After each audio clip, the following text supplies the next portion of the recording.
I love the Southwest because there, on nights like this, you can look up at the sky. The stars are there, almost within reach of your hand, it seems, large and bright, and you can see them by the thousands. There's a majesty to this universe that becomes an experience of the mind. Something that speaks to you and lets you know that although you appear to be but a speck upon the face of the earth, that you are much more than that you're a part of a living, magnificent, unfolding universe filled with beauty and power. And there's a hope that comes over the spirit in those moments. It reminds me of the 19th Psalm, and let me read to you a part of that psalm. The heavens are telling the glory of God, and the firmament proclaims his handiwork. Day to day pours forth speech, and night to night declares knowledge. Some fantastic, powerful intelligence is back of all of this. Did you know that? And if it is back of all of this, it is back of you too, because you are part of all of this. You and this mighty universe are one. There is no speech, nor are there words. Their voice is not heard, and yet their voice goes out through all the earth, and their words to the end of the world. In nature, sometimes we hear the infinite presence of God speaking to us, reminding us that there is more than we have experienced and that it is ours. The law of the Lord is perfect, reviving the soul. The testimony of the Lord is sure, making wise the simple. The precepts of the Lord are right, rejoicing the heart. In keeping them there is great reward. Clear thou me from hidden faults, O God. Keep back thy servant also from presumptuous sins. Let them, presumptuous sins, not have dominion over me. Then I shall be blameless and innocent of great transgressions. Let the words of my mouth and the meditation of my heart be acceptable in thy sight, O Lord, my rock and my redeemer. Let the words of my mouth, the meditations of my heart. My friend, the words of your mouth have so much power that it's almost unbelievable. And the words of your mouth are really the meditations of your heart. The sum total of the words that you speak, the language that pours forth from you, is a reflection of your consciousness, of your character, of your expectancy, of what you really believe. Let me read to you from the first chapter of John, the first to the 5th verses, and then the 14th. In the Standard Revised Version, it says, in the beginning was the Word, but in the emphatic Diaglott, Logos is left unchanged in the first chapter, the word Logos instead of word. And Logos in the Greek means reasonable speech. And Mr. Webster says that Logos means a moving and regulating principle in the universe, together with an element in man by which, according to Heraclitus, this principle is perceived. And that chapter should be read like this. In the beginning was the Logos, the moving and regulating principle in the universe. And the Logos was with God, and the Logos was God. This was in the beginning with God, and through it everything was done, and without it not even one thing was done which has been done.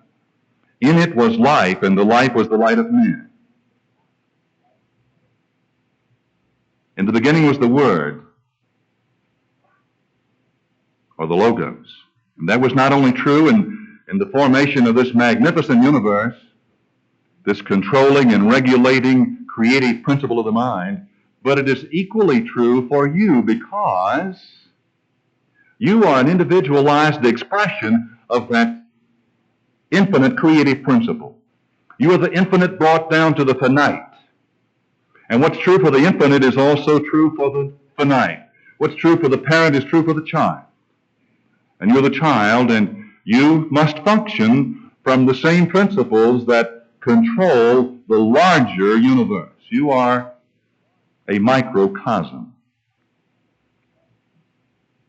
And in the beginning was the Word.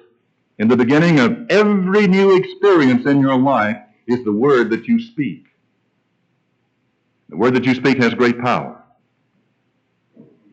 From the Metaphysical Bible Dictionary by Charles Fillmore, an understanding of the Logos reveals to us the law under which all things are brought forth, the law of mind action. The only expression of divine mind is the Logos, or word.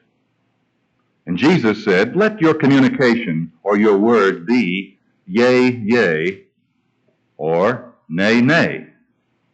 Now, thoughts are things which can be controlled and regulated. The thoughts of men ultimate in their bodies and environments. Still reading from the Metaphysical Bible Dictionary. When men know this, they will proceed to cultivate their thoughts more carefully than they do their feels. By casting out by denial, nay, nay, all undesirable thoughts, and planting by affirmation all good thoughts, yea, yea, or yes, yes, man will soon find himself surrounded by a universe of beauty and harmony only. And all sin, sickness, poverty, and death will disappear.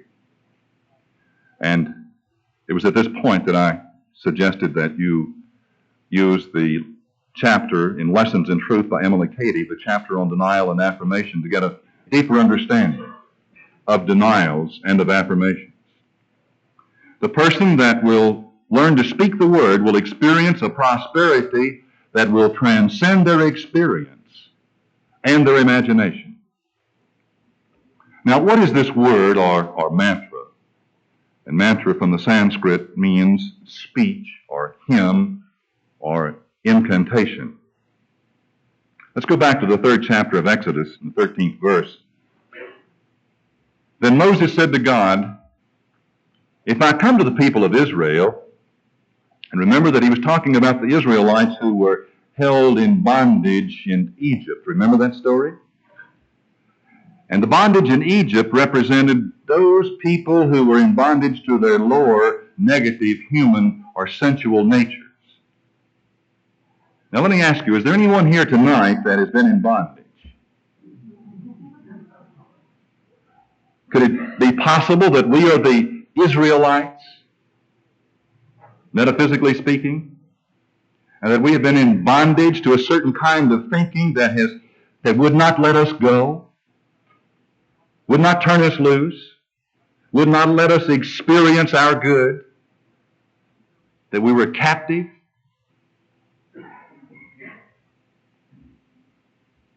So then Moses said to God,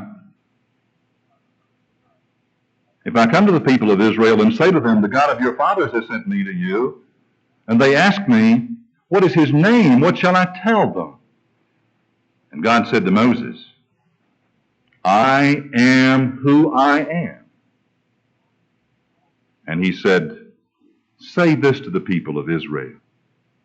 I am has sent me to you. God also said to Moses, say this to the people of Israel. This is my name forever, and thus I am to be remembered through all generations.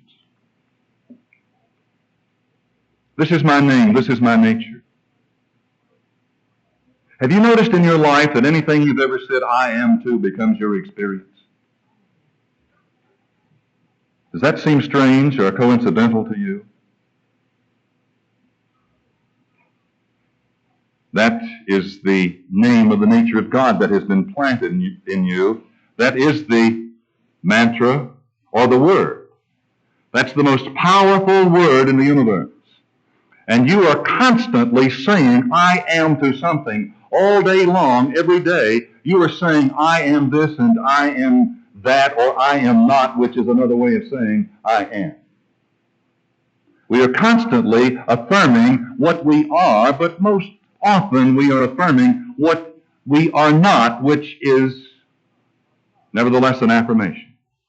And we are in bondage by our own word. The sustaining and controlling forces of the universe must respond to your word. Oh yes. Oh yes. Now what did God promise the ones in bondage? Well, he told Moses to tell them, us. He told Moses to tell us, I have observed you and what has been done to you in Egypt. I've been watching you, little one, and I know what you've been going through, and I know that you don't like it, and now you're ready to do something about it. You're willing to begin to try to escape. And I promise you that if you will remember that I will bring you up out of the affliction of Egypt, out of the affliction of your old, limiting, binding consciousness. That's what Egypt is, to the land of the Canaanites and the other ites. A land flowing with milk and honey. Wow. A land flowing with milk and honey? Now, does the Word promise you that it will deliver you from bondage and your affliction to a land flowing with milk and honey? Meaning that it's going to transport you to perhaps California or Hawaii, some land where that you can just pick coconuts off the trees and rob the honeycomb? Is that what it means? No, this is symbolic. You're going to be lifted up to a consciousness, to an understanding, to an inner experience, to an awareness, and you will speak from that awareness. And everything that you need in life will be yours, free for the taking, but free for the taking of the understanding. This new consciousness will bring a new experience, and that consciousness is already yours. But only if you and I can say, I am to it, and we must use the Word. And the use of the Word will deliver you from the experience of separation and lack to the experience of having everything you need, everything you desire in life. In Joel, the 3rd chapter, we read, let the weak say, I am strong. Let the weak say, I am strong. Does this mean that the weak will be deluding themselves and will go around with a feeling of strength when they really don't have it at all? Oh, no. No. Let the weak say, I am strong. And they will become strong. As a matter of fact, the weak are weak because they've said, I'm weak. I am weak. I am nothing. Nothing good can happen to me. I'm a poor, miserable human being. Don't you understand that I'm only human? Don't you know that anybody would act like that? And so one has the experience of what they have said I am to. Also in Joel, the threshing floor shall be full of grain, and vats shall overflow with wine and oil. I will restore to you the years which the locusts have eaten. You shall eat in plenty and be satisfied, and praise the name of the Lord your God, who has dealt wondrously with you. You shall know that I am in the midst of you, and that I, the Lord your God, am there, and there is none other. I am the most powerful word in the universe. Now, Jesus was constantly speaking the word, but he was using it from his awareness of his spiritual perfection. And one of the most dramatic of all of the stories of where a child of God has used this I am power is the story of Lazarus. Let me read it to you from the Living Bible and see if it has any application to your life. Now remember that Lazarus was fatally ill. And his sister had come to Jesus and said, if you'll come over and put your hands on him, he'll be fixed. And Jesus tarried along the way, purposely. And apparently the purpose behind his delay was that he was waiting for Lazarus to die so that he could bring him back.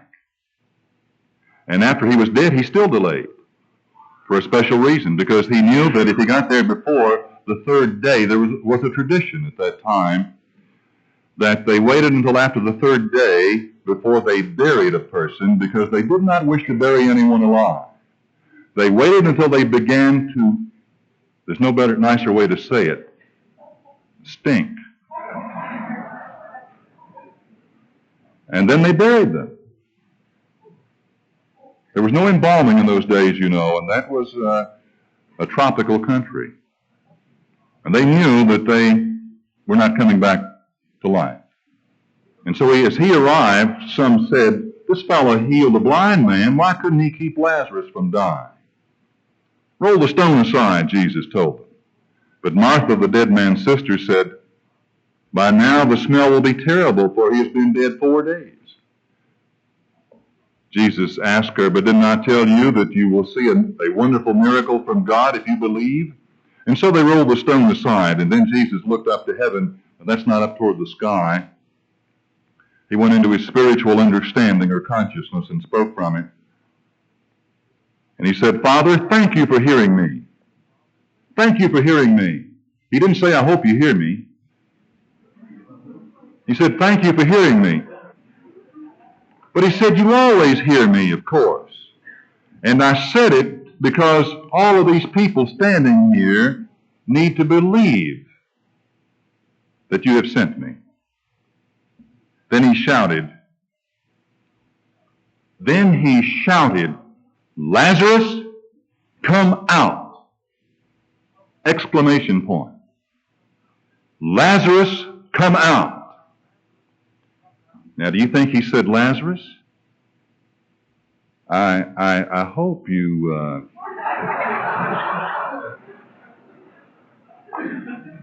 Gosh, don't let me down, Lazarus.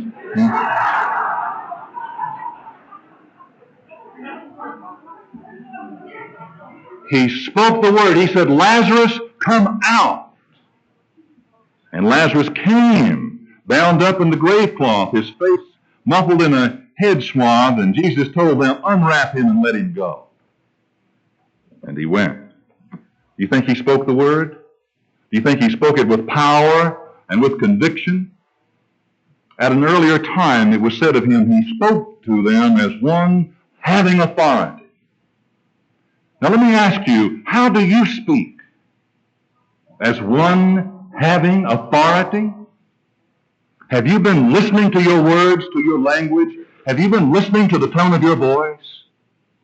How do your words come from you?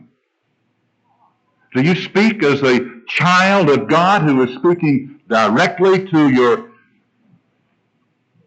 infinite responsive parent, knowing that your Father hears and thanking your Father in advance? Is that the way you speak? Is that the nature of your prayer and of your response? Or do you say, gosh, I don't know if it's your will for me to have these nice things. That's not with authority, is it? You see, your words are your invisible thoughts reproduced in vibration or sound. And if you want to know what you really believe, listen to your words. Your words will tell you exactly where you are in life, and they will reveal to you why you are there where you are. Your words, your language, is the outpicturing of your consciousness. And consciousness is everything. Nothing can change until your words change. And if you would change your consciousness, you must change your language, your words, the words that you use. and the power that you use those words with and the feeling that is back of those words. Now let's quickly go back over our lessons to date and we'll get a better understanding of why this is true. In Lesson 1, we became aware of substance, divine substance, universal substance, the inexhaustible spiritual mind substance that is available at all times and in all places to those who have learned to lay hold of it with their consciousness.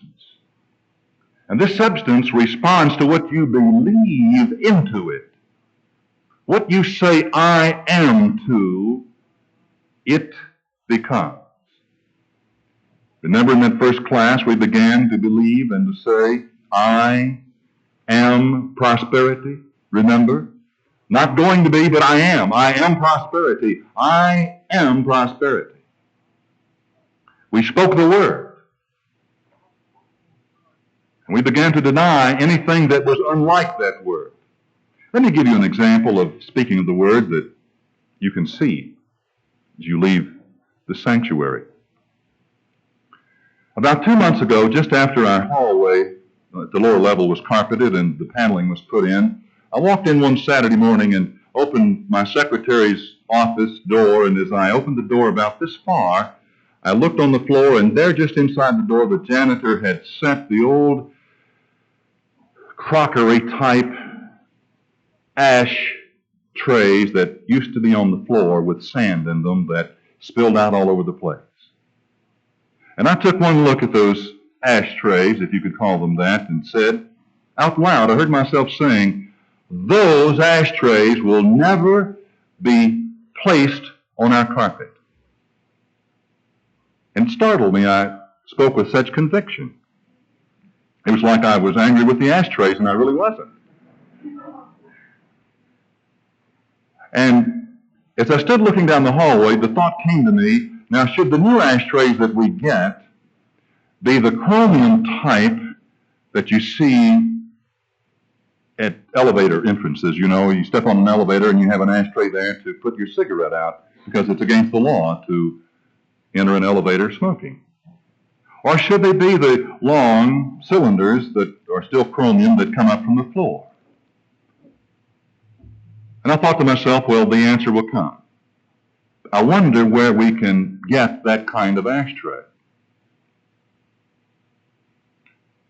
I went to my desk and sat there for about 5 minutes beginning to work, and the first telephone call I had that Saturday was a voice, a man that called to offer me a copy of Og Mondino's book. And I thanked him and told him that I had one, but that I would take it for my associate, Wes. And we chatted for a moment, and we were about to hang up, and as I took the receiver from my ear, I heard his voice saying, wait a minute, wait a minute. And I put the telephone back to my ear, and he said, by the way, I have 2 chromium ashtrays. The kind, he said, now, they're not the kind that go on tables, mind you. He said, I don't know whether you smoke over there or not, but they're beautiful wall-mounted ashtrays, chromium. And he said wholesale, and he named the price. They were quite expensive. He said, would you by any chance have use for them? I said, yes, we do. Simple example. I stood there and denied that those old ashtrays would ever be your experience again or mine. And I meant it from the very depth of my being. And then I affirmed that we would have some new ones of a certain type. I knew we would. There would be no problem. I knew it. Now, in all of my life, since the time of my birth, no human being except that one time has ever called me and said, do you want 2 ashtrays?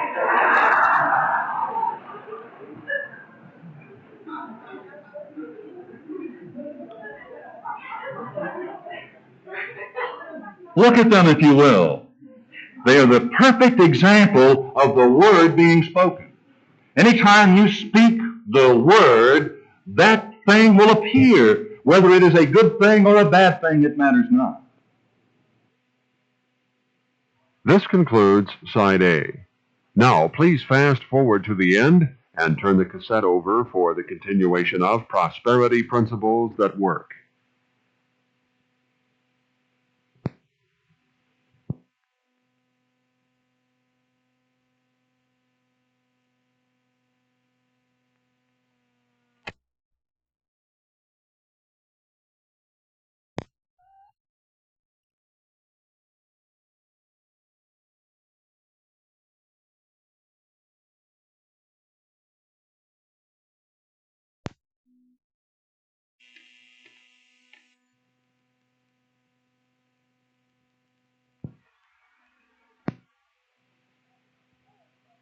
Now, in the past, by fearing poverty, we gave it the power to operate in our lives. Listen to the common expression of people who are most often in financial difficulties. I'm afraid I can't afford it. I'm afraid to spend that much. I'm afraid that I won't have the money when the note is due. And those who speak these words are looking to man instead of God, aren't they? Believing in the outer world. And thoughts, whether good or bad, are powerful magnets that build into your life the very idea embodied into the words that you speak. Because your words are ideas that take form and shape. They have a fantastic power. Every word that you speak becomes a vibration that becomes an experience. Last night on television, I heard a Canadian say, boomerangs are coming back.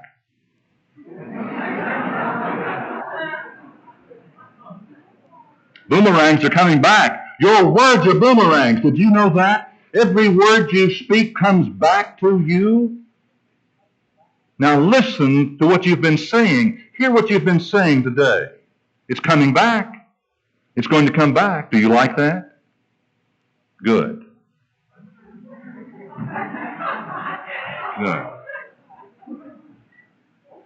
If you're afraid that you won't have the money when the note is due, so the law of divine mind works in harmony with your fear or your feeling and sees that you don't get it.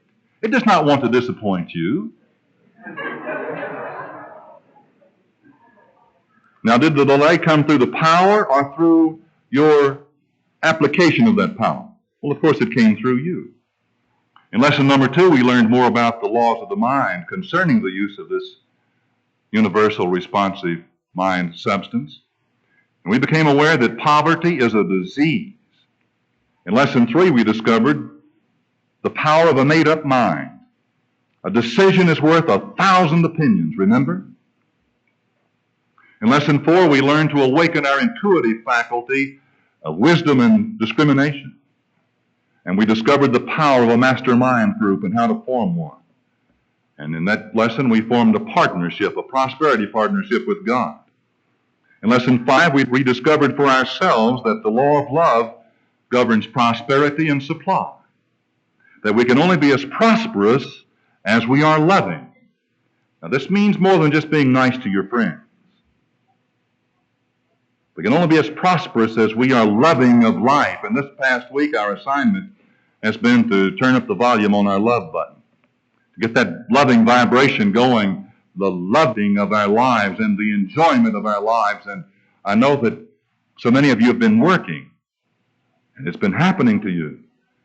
And your prosperity is unfolding in such beautiful ways. Now, the lesson today, our 6th lesson, is not only very important to the success of our whole life experience, but this lesson can be a dramatically beautiful demonstration of the visible and tangible result of the activity of your own mind. Because if you will take this lesson to heart, it will reveal to your own mind and eyes, before the evening is over, before the week is out, the power of your word. Now, how do we know that prosperity and poverty are states of mind? Because every effect is exactly like its cause. If there were no poverty thoughts, there could be no poverty conditions.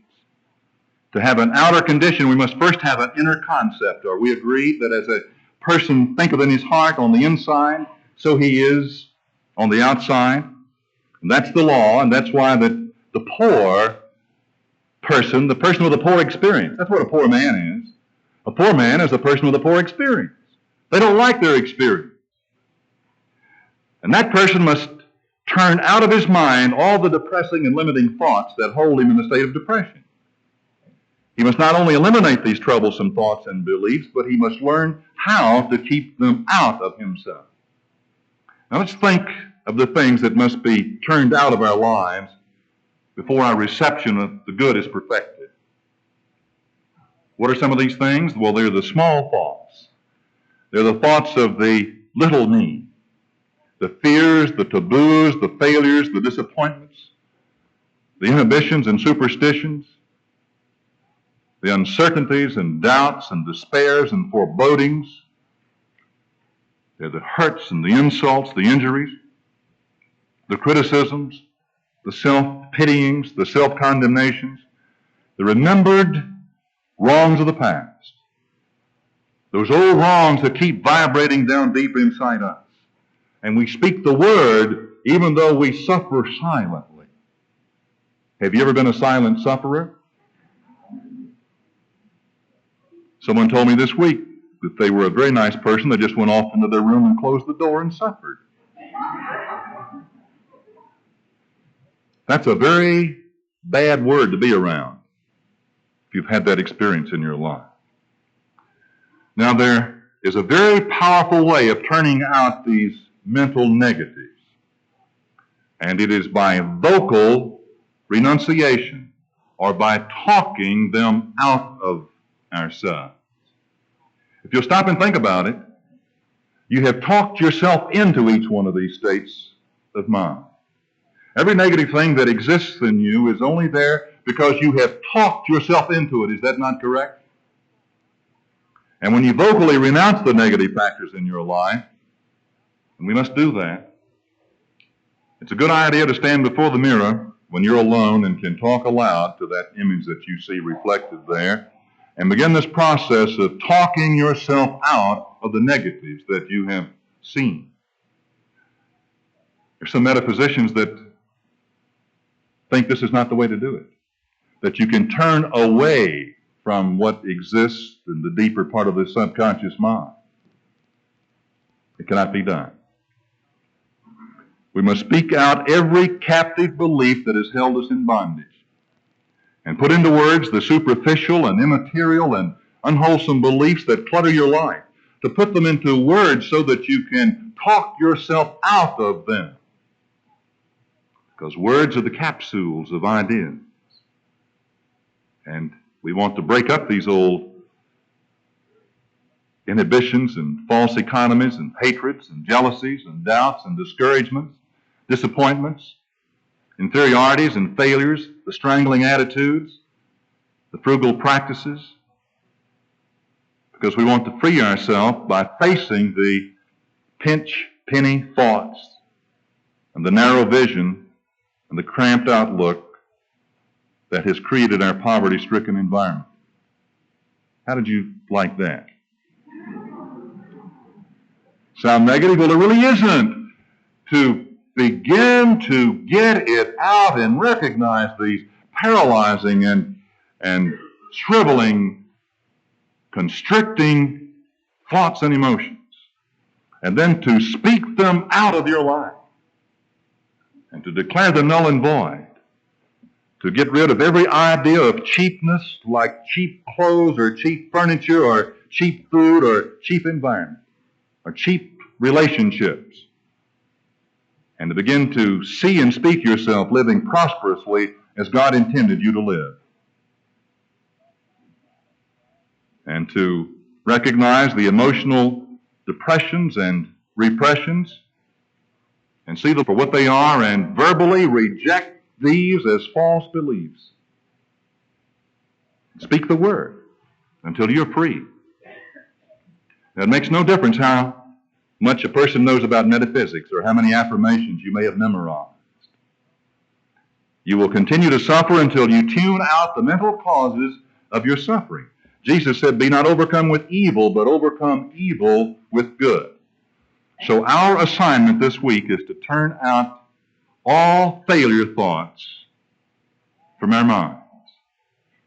To go through your consciousness, get your legal pad, and make a list of all the things and events and circumstances, all the experiences that you think may be responsible for your present state of life. List all the things that have been troubling you. The position you lost, the deal that failed, the marriage that didn't work, the mistakes you've made, the small concepts you've been holding about yourself or God or your life, the mental burdens that you've been carrying, the malignant thoughts against another person. The great law says, before you pray, if you have any negative thing against another person, go to him and make your peace. Go to him inside yourself and picture him in your mind and say, I love you and I forgive you. I set you free and I am free. And speak the word. Speak that person's name and say, I did not understand. And I love you and set you free. Bring all these things up from the cellar of our minds and expose them to the light. It may take all week.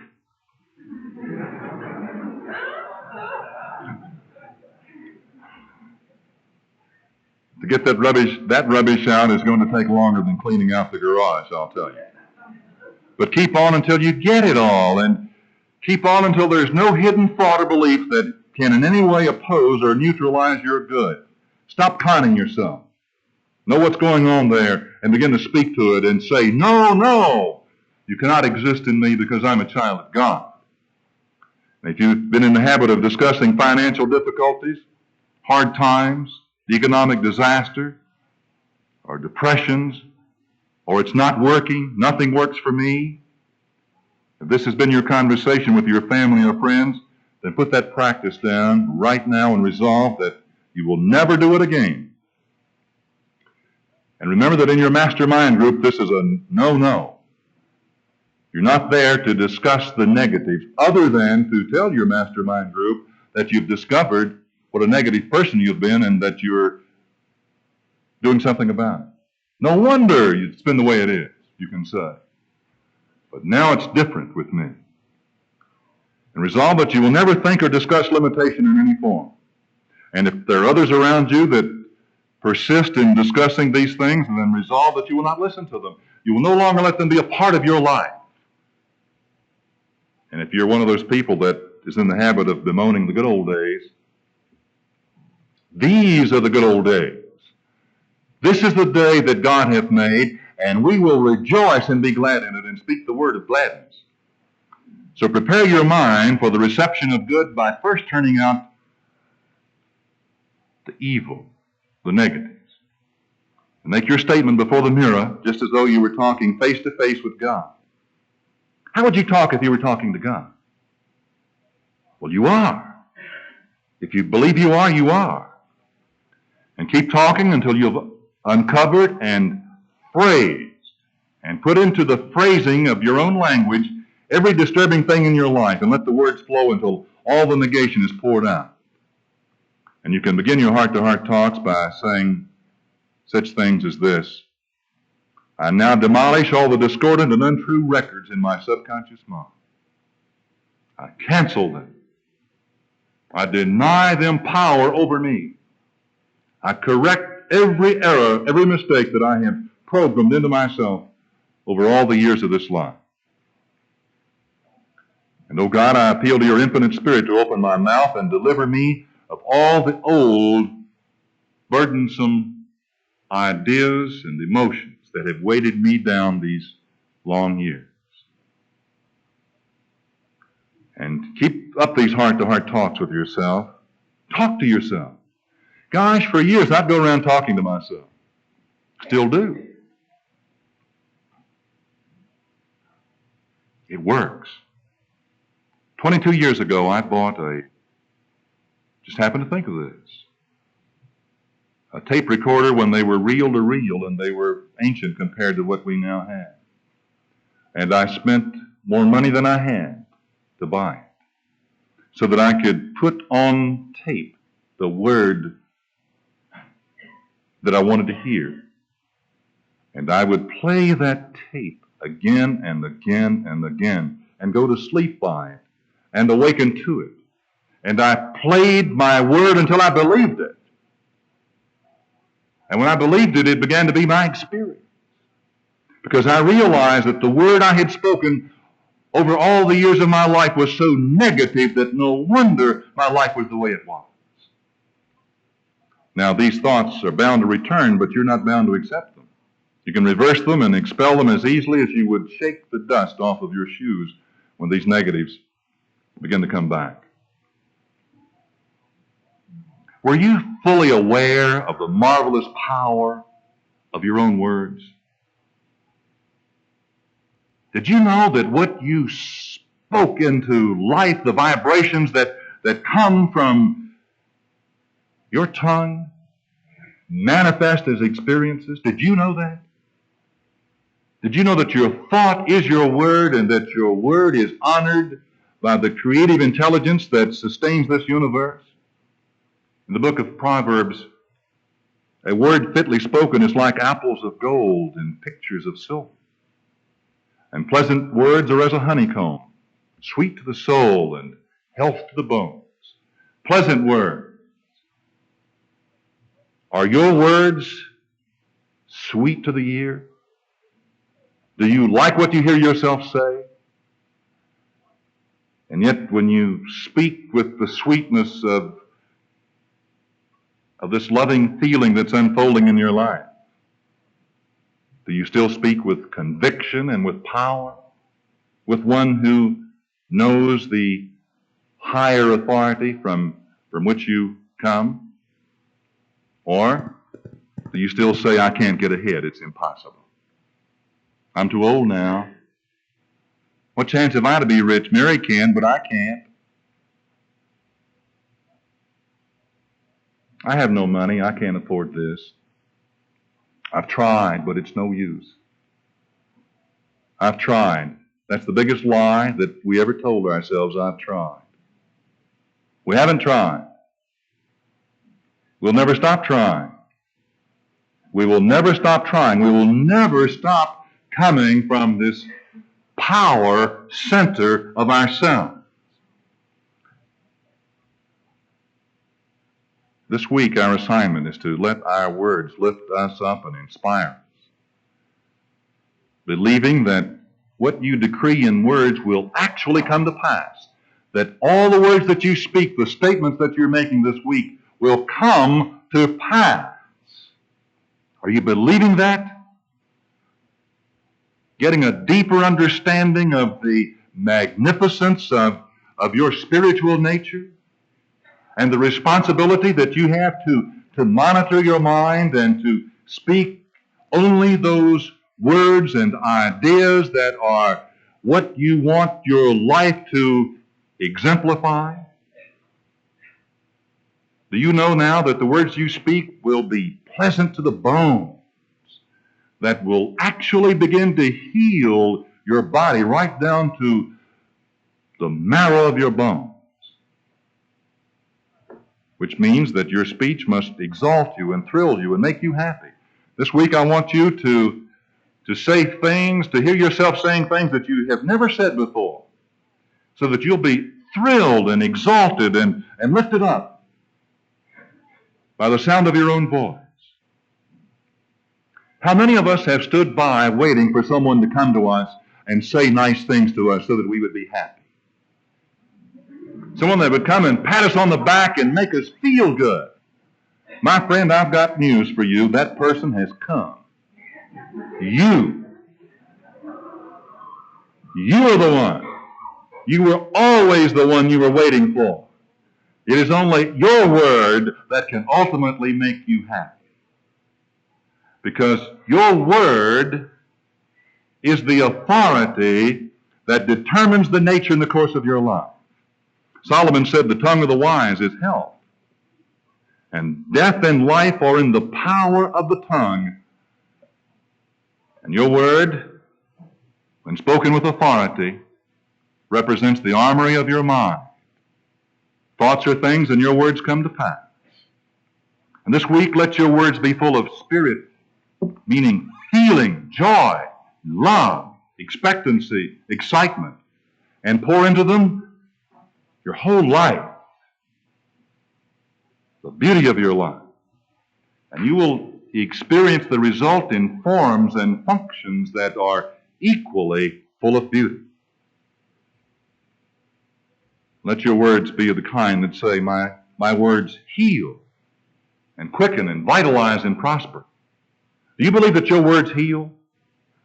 Are you willing to stand up and speak to yourself in a mirror and say, my word heals? Man shall decree a thing, and it shall come to pass.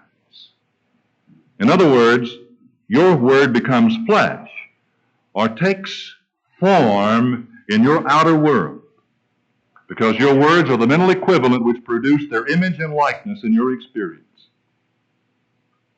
And learn to speak as one having authority. Believe implicitly that divine mind responds to your words. And again, use words that appeal to you, language that fascinates and enthralls you, and repeat these statements frequently. It's the frequent recurrence of these vibrations that will produce miracles in your life.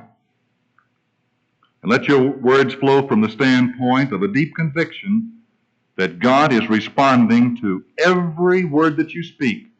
And watch the fantastic adjustments made in every troublesome area of your life.